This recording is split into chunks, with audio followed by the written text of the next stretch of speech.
Hello tout le monde, j'espère que vous allez bien. On va parler de Fetch, une crypto qui est liée à l'IA. J'en avais rapidement parlé dans une vidéo précédente où vous faisais un top 3 sur des cryptos liées à l'IA qui pouvaient potentiellement vous ramener des profits. Là du coup on va faire une vidéo qui est détaillée à Fetch parce qu'il y a des choses à dire et que si vous cherchez à investir sur des cryptos qui sont basées sur l'intelligence artificielle, vous devez absolument savoir ce qui se passe au niveau de Fetch. C'est une crypto qui est une référence au niveau de l'intelligence artificielle dans l'univers des cryptos. Donc si demain les cryptos repartent à la hausse et que l'argent retourne dans les cryptos qui sont liés à l'IA, Fetch sera dans le top 3. Donc vous devez savoir ce qui se passe sur Fetch. La première chose à faire, c'est de regarder ce qui se passe au niveau du daily. C'est ce que vous avez sous les yeux juste ici. Je vous ai tracé un Fibo. Je vais vous montrer ce que vous pouvez faire actuellement avec les prix qu'on a. Là, vous le voyez par rapport au Fibo. Déjà, on est sous les 0,618, les 0,786. Je vous le dis souvent, c'est une bonne zone si vous voulez faire de l'investissement uniquement en achetant un prix particulier, sans regarder ce qui se passe au niveau des charts, sans regarder si on a des structures qui sont haussières, sans regarder le momentum, ni les moyennes mobiles, etc. Là-dessus, il y a quand même quelque chose à savoir, c'est que simplement acheter une localisation du prix, yes, c'est intéressant si vous êtes ultra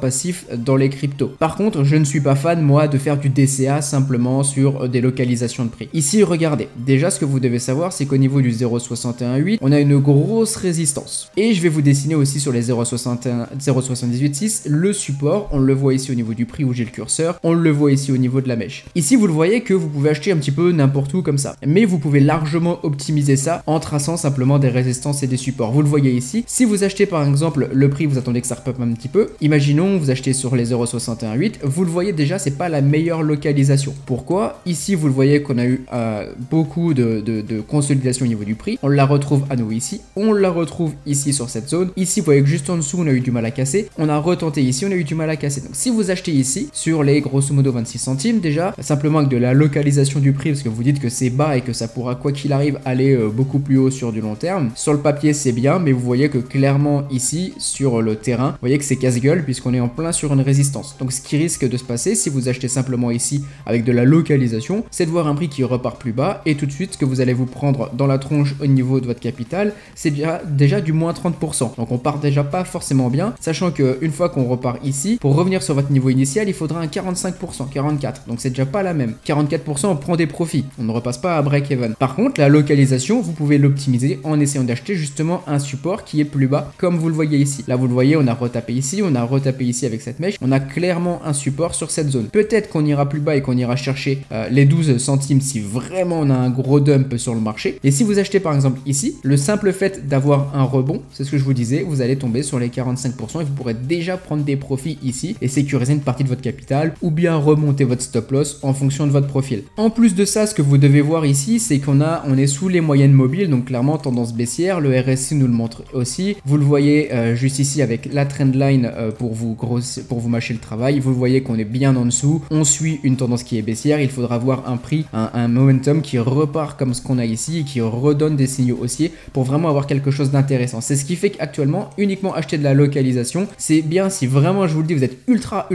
passif, mais avec un tout petit peu plus d'effort et un tout petit peu plus d'investissement. Vous regardez la charte et vous savez quand est-ce que vous allez pouvoir acheter. C'est bien mieux que de faire simplement du DCA tout bête que les gens pensent que c'est la meilleure des solutions alors que ce n'est absolument pas le cas. Maintenant, si on dézoome et qu'on passe du coup sur du weekly, vous le voyez, on a tendance à voir les moyennes mobiles qui ici commencent légèrement à stabiliser. C'est encore très jeune, ok, mais on pourrait avoir clairement ici encore un tout petit peu de descente, les moyennes mobiles qui se stabilisent peut-être un tout petit peu plus bas, ce qui serait une réelle opportunité pour vous d'acheter du fetch et de profiter du coup d'une grosse ascension sur le prix, d'une grosse hausse sur le prix, d'autant plus qu'on est sur de l'IA et que ça peut ramener énormément d'argent. Vous le voyez ici au niveau du RSI aussi, on a quelque chose qui est largement différent du daily. Ici, on a quelque chose qui déjà tend à être un tout petit peu plus neutre bullish. Donc ce qui fait que si vous attendez quelques semaines, par exemple courant d'hiver, novembre, décembre, là où on aime bien généralement poser des bottoms par exemple, ça pourrait offrir quelque chose de très sympa sur Fetch. Et pour finir, je vais vous montrer ce qui se passe au niveau du monthly. Vous voyez qu'on a eu des belles structures haussières qui se sont formées. Ici, on pourrait très bien être en train de former le second creux d'une structure haussière. Si vous ne savez pas ce qu'est une structure haussière,